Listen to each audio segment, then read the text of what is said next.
puso, ang inyong nakikita ay ang live na kuha mula po sa Plaza del Carmen, Maynila. Sa labas yan ng San Sebastian Church, kung saan ginagawa ang tradisyonal na pagdungaw. Mag-iisang oras nang naroon ang andas ng Poong Jesus Nazareno. Bago mag-alas 5 ng umaga kanina, nang magsimula ang traslasyon mula Quirino Grandstand, kaya halos 14 na oras na po ipinuposisyon ang mahal na poon.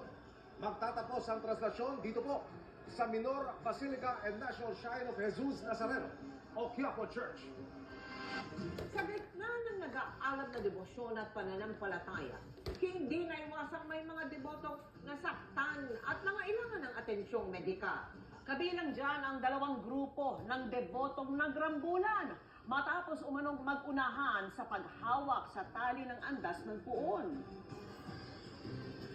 Hindi rin bababa sa mahigit 400 ang nirespondihang deboto dahil nasugatan, nahirapang huminga o kaya'y nawala ng malay.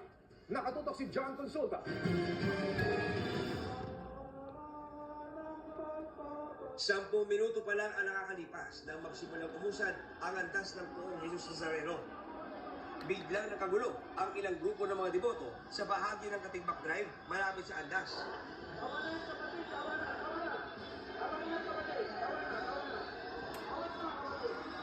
Nauwi sa rambol ang pagkatagpo ng 2 grupo ng deboto na gustong makahawak sa tali ng andas.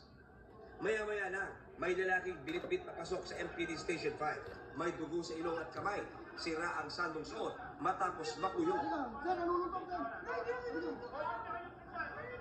May sinuntok daw siya sa grupo ng nagre-reklamong deboto, bagay na mariin niyang itinanggi.